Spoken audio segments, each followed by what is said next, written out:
விவசாய நண்பர்களுக்கு வணக்கம். இந்த வீடியோவில் என்ன பார்க்க போகிறோம்னா, ஒரு மிகப்பெரிய விஷயம் நடந்துகிட்டு இருக்குது. அது ஆனால் பெரிய அளவில் இதுலேயும் கவர் ஆகலை. அதாவது வெள்ளிக்கிழமை ஜனவரி 12ஆம் தேதி பார்த்திங்கன்னா ஒரு சம்பவம் நடந்திருக்கு. அதை பற்றி இந்த வீடியோவில் பார்க்க போகிறோம். என்னென்னா, யூரியாவோட விலை பார்த்திங்கன்னா ஏறப்போகுது அப்படின்னு சொல்லி ஒரு நாளிதழில் வந்திருக்கு. இன்னொரு நாளிதழில் பார்த்திங்கன்னா 45 கிலோவிலேருந்து 40 கிலோவாக கொண்டு வர போகிறாங்க அப்படின்னு சொல்லி வந்திருக்கு. இப்போ யூரியா மூட்டையில் 45% நைட்ரஜன் இருக்குது. இதை பார்த்திங்கன்னா 37% கவர்மெண்ட் குறைக்க போகிறாங்க அப்படின்னு சொல்லி வந்திருக்கு. இதோ புதுசாக யூரியா கோல்டுன்னு ஒன்று கொண்டு வர போகிறாங்க அப்படின்னு சொல்லி வந்திருக்கு. வேப்பனை பூசப்பட்ட யூரியா இதுக்கு மேலே வராது அப்படின்னு சொல்கிறாங்க. இதெல்லாம் என்ன, எனக்கே ஒன்றும் புரியல. ஸோ இது எல்லாத்தையும் பற்றி கம்ப்ளீட்டாக டீட்டெயில்டாக பார்க்க போகிறேன். இந்த மாதிரியான விஷயங்கள் கவர்மெண்ட் எதற்காக கொண்டு வராங்க, என்ன பிளான் பண்ணிக்கிட்டு இருக்காங்க அப்படிங்கிறது எல்லாத்தையும் கம்ப்ளீட்டாக இந்த வீடியோவில் பார்க்க போகிறோம். மறக்காமல் சேனலை சப்ஸ்கிரைப் பண்ணிட்டு இன்னும் நிறைய பேருக்கு ஷேர் பண்ணுங்கள். அப்போ தான் நம்ம நிறைய விவசாயிகளுக்கு தெரிய வரும். இதை பற்றி தான் நம்ம இந்த வீடியோவில் ஃபுல்லாக பார்க்க போகிறோம். ஓகே, இந்த விஷயம் என்னைக்கு ஆரம்பிச்சது அப்படின்னா, கிட்டத்தட்ட பார்த்திங்கன்னா ஒரு 5-6 வருடங்களுக்கு முன்னாடியே ஆரம்பிச்சிச்சு. நம்ம ஒரு 1.5 வருஷத்துக்கு முன்னாடி நம்ம ஒரு வீடியோ போட்டிருக்கோம். யூரியாவோட விலை ஏறப்போகுதா, இல்லை 40 முடியாக குறைக்க போகிறாங்களா, இதெல்லாம் நடந்துக்கிட்டு தான் இருக்குது அப்படின்னு சொல்லி ஒரு வீடியோ போட்டிருப்போம். பார்க்காத நண்பர்கள் சேனலில் தேடி பார்த்துக்குங்க, ஓகேவா? எல்லாம் டிஸ்கிரிப்ஷனில் முடிஞ்ச அளவுக்கு பிங் பண்ணுறேன். ஸோ அப்போ சொன்னது தான் இப்போ இம்ப்ளிமெண்ட் ஆகிட்டு வருது. இதை தான் பார்த்திங்கன்னா செய்தித்தாள்களில் இதுமாரி போட்டுக்கிட்டு வராங்க. ஓகே, என்ன விஷயம் சொல்கிறோம் அப்படின்னா, யூரியா அப்படிங்கிறது வருது. நீம் கோட்டட், அதாவது வேப்பெண்ணெய் பூசப்பட்ட யூரியா அப்படிங்கிறது பார்த்திங்கன்னா மக்களுக்கு கிடைச்சிக்கிட்டு தான் இருக்கும். அதே 265 ரூபா 300 ரூபா ரேட்டில் கடைகளில் கிடைக்கும். ஆனால் நாங்கள் இப்போ பார்த்திங்கன்னா யூரியா கோல்டு அப்படின்னு சொல்லி ஒன்று பார்த்திங்கன்னா ரிலீஸ் பண்ணுறோம். இதோட வேலை என்ன அப்படின்னு சொல்லி பார்த்திங்கன்னா, இதில் ஆல்ரெடி இருக்கிறது யூரியா பார்த்திங்கன்னா நீம் கோட்டட், வேப்பனை பூசப்பட்ட ஒரு விஷயமா வருது. இப்போ நாங்கள் ரிலீஸ் பண்ணக்கூடிய இந்த யூரியா கோல்டு அப்படிங்கிறது பார்த்திங்கன்னா யூரியா ப்ளஸ் சல்ஃபர் கோட்டடோடு நாங்கள் கொண்டு வரோம். இப்போ யூரியாவில் வேப்பனை பூசுறதை விட யூரியாவில் சல்ஃபர் பூசுகிறப்ப பார்த்திங்கன்னா எங்களுக்கு காஸ்ட் பார்த்திங்கன்னா 15% சம்திங் பார்த்திங்கன்னா 12.5% பார்த்திங்கன்னா எங்களுக்கு காஸ்ட் அதிகமாக தான் ஆகுது.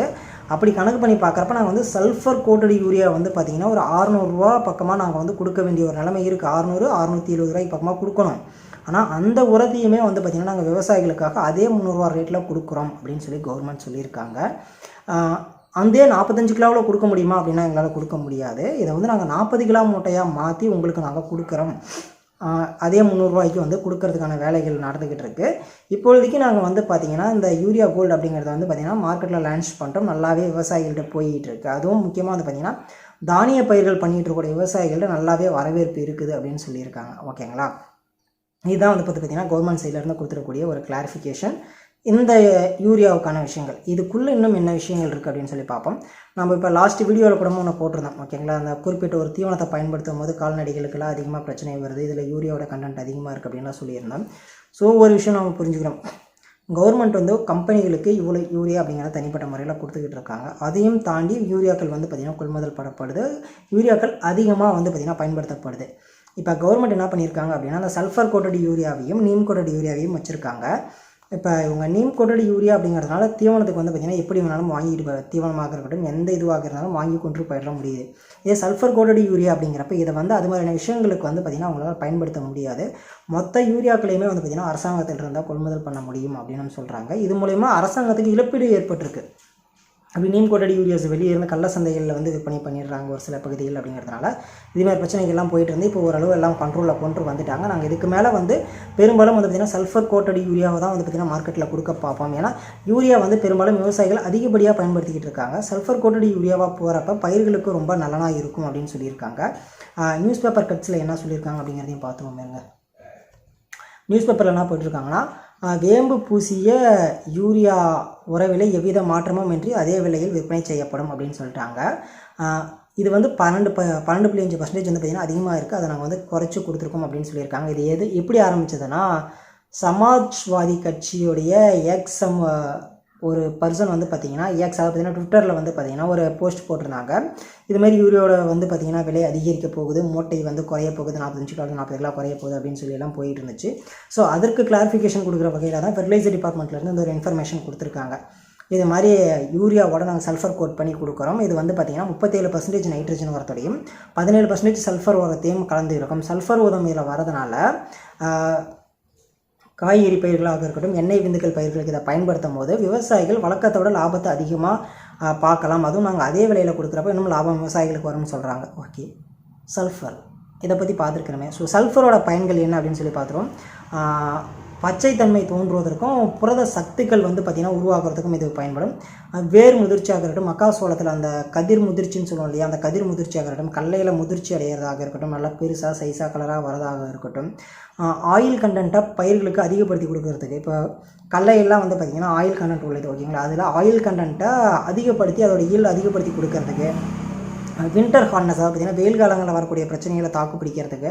நைட்ரஜன் ஃபிக்சேஷன், யூரியாவை சரியான அளவில் பயிர்களுக்கு எடுத்து கொடுக்க முடியாது இருந்துச்சு இவ்வளோ நாளாக ஓகேங்களா, அதுக்காக தான் நீமை கோட் பண்ணி வச்சுருந்தாங்க. இப்போ சல்ஃபரை கோட் பண்ணும்போது இன்னமும் செடிகளுக்கு வந்து பார்த்திங்கன்னா சீரான அளவில் வந்து பார்த்திங்கன்னா இந்த நைட்ரஜன் உரம் வந்து பார்த்திங்கன்னா செடிகளுக்கு எடுத்து கொடுக்குற வேலைகளை அந்த சல்ஃபர் பார்க்க போகுது ஓகேங்களா. ஸோ இது எல்லாம் தான் வந்து பார்த்திங்கன்னா சல்ஃபர் மூலிமா வேலைகள். ஸோ இப்போ நைட்ரஜன் உரம் வருது, அதை பயன்படுத்தலாமா, இல்லை சல்ஃபர் வேம்பு பூசியை இதை பயன்படுத்தலாமா, இப்போ சல்ஃபர் பூசி இதை பயன்படுத்தலாமா அப்படிங்கிற சந்தேகங்கள் விவசாயிகள்கிட்ட கண்டிப்பாக வரும் இந்த கோல்டு யூரியா வந்ததுக்கப்புறம். ஸோ ரெண்டுமே கிட்டத்தட்ட ஒன்று தாங்க. இப்போ நம்ம வந்து மக்காசோளம், கடலை, இதுமாதிரி தானிய பயிர்கள், எண்ணெய் விந்துக்கள் தானிய பயிர்கள் இருக்கு இல்லையா, இது மாதிரி பயிர்களுக்கு நம்ம பயன்படுத்தும் போது வந்து பார்த்திங்கன்னா கோல்டு யூரியா, சல்ஃபர் பூசப்பட்ட யூரியாக்கள் பயன்படுத்தணும் அப்படின்னா நமக்கு வந்து சல்ஃபரை எக்ஸ்ட்ரா வெளியே இருந்து கொண்டு வந்து போடணும் அப்படிங்கிற ஒரு வேலையுமே இல்லை. இப்போ மற்ற பயிர்கள், நெல் பயிர்களாக இருக்கட்டும், இதுமாரி அடி உரங்கள், இந்த வளர்ச்சிக்காக போடக்கூடிய பயிர்கள், இதுக்கெல்லாம் போகிறப்போ வந்து பார்த்திங்கன்னா நம்ம நீம் கோட்டடு யூரியாவே போய்க்கலாம். என்னோடய சஜஷன் என்ன அப்படின்னு சொல்லி பார்த்தீங்கன்னா சல்ஃபர் கோட்டடு யூரியாவுக்கு போயிறதே வந்து பார்த்திங்கன்னா ரொம்ப பெஸ்ட்டான ஒரு விஷயம். நைட்ரஜன் பயிர் வரப்போகுது 30%, 35% எவ்வளோ இருக்குது, 37% நைட்ரஜன் வரப்போகுது. வெறும் ஒரு 9% ஆஃப் நைட்ரஜன் தான் குறைய போகுது. இது நீம் கோட்டடு யூரியாவுக்கும் சல்ஃபர் கோட்டடு யூரியாவுக்கும். ப்ளஸ் இதில் வந்து பார்த்திங்கன்னா 17% சல்ஃபர் வருது ஓகேங்களா. அதில் வந்து நீம் வந்து எவ்வளோ பர்சன்டேஜ் வருதுன்னே தெரியாது, ஸ்ப்ரே பண்ணி விட்றாங்கன்னு கூட நமக்கு தெரியாது. இதில் வந்து 17% சல்ஃபர் வரதுனால நம்ம நீட்டாக இதை பயன்படுத்திட்டு போயிட்டே இருக்கலாம் எல்லா வகையான பயிர்களுக்கும். முக்கியமாக ஆயில் கண்டென்ட் இருக்கக்கூடிய பயிர்களுக்கு இதை பயன்படுத்தும் போது நல்ல ரிசல்ட் பார்க்க முடியும் அப்படின்னு சொல்கிறாங்க. இது எல்லாம் ஒரு பக்கம் இருந்தாலும் என்னுடைய கெஸ்ஸிங் என்னவாக இருக்குது அப்படின்னா, இப்படி ஒரு விஷயத்தை கொண்டு வரதுக்கு காரணம் என்ன அப்படின்னா நம்ம விவசாயிகள். ஏன்னா போன வருடமே வந்து போன வருடத்தோட இந்த வருடம் 23 முடிஞ்சது இல்லையா, இதில் வந்து பார்த்திங்கன்னா யூரியாவோட பயன்பாடுகள் ரொம்ப அதிகமாக இருக்குது அப்படின்னு சொல்கிறாங்க. அது இன்க்ளூடிங் நேனோ லிக்விட் கொண்டு வந்துமே, நேனோ யூரியா லிக்விடில் கொண்டு வந்துமே யூரியாவோட பயன்பாடு விவசாயிகள்ட்ட ரொம்ப அதிகமாக இருக்குது. ஸோ நாங்கள் இதுமாரி சல்ஃபர் மிக்சரில் விடும்போது அதோட பயன்பாடுகள் கொஞ்சம் குறையும், மண்ணோட தன்மை எல்லாம் கெடாத ஓரளவு எங்களால் பாதுகாக்க முடியும். விவசாயிகள் நாங்கள் எவ்வளவோ சொல்லி பார்த்துட்டோம், அவங்க கேட்கல, அதனால் நாங்கள் இப்படி ஒரு முடிவுக்கு வந்திருக்கோம் அப்படின்னு சொல்லி ஒரு சில பக்கம் காது ஓரமாக வந்துட்டு போய்கிட்டு இருக்கு. ஃபேக்டாக தாங்க. வருஷம் யூரியாவோட பயன்பாட அரசாங்கம் குறைக்கணும் அப்படின்னு பார்த்துட்டு வராங்க. மண்ணில் போடக்கூடிய யூரியாவோட கண்டென்ட்டை வருஷம் அது அதிகமாகிட்டு தான் போதே தவிர கொஞ்சம் கொஞ்சமாக குறைஞ்ச மாதிரியே தெரியல. இந்த வருடமும் வந்து பார்த்திங்கன்னா இது வரைக்கும் இல்லாத அளவுக்கு 2.5% வந்து பார்த்திங்கன்னா யூரியாவோட கன்சப்ஷன் அதிகமாகிருக்கு. 24 வந்து இந்த டிசம்பர் வரைக்குமே வந்து பார்த்திங்கன்னா ஒரு 2.5% யூரியா வந்து அதிகமாக பயன்படுத்துகிறதா சொல்லியிருக்காங்க. ஸோ இந்த வீடியோ மூலமா உங்களுக்கு யூரியா கோல்டு அப்படின்னா என்னன்னு தெரிஞ்சிருக்கும். யூரியா மூட்டை விலை குறைய போகுதா, ஏற போகுதா, இல்லை யூரியாவோட மூட்டையோட சாக்கு குறைய போகுதா, ஏற போகுதா அப்படிங்கிறதெல்லாம் கம்ப்ளீட்டாக தெரிஞ்சிருக்கும்னு நினைக்கிறேன். மறக்காம சேனலை சப்ஸ்கிரைப் பண்ணி நிறைய பேருக்கு ஷேர் பண்ணுங்கள். அப்போ தான் அவங்களுக்கும் இதை பற்றி தெரிய வரும். நன்றி.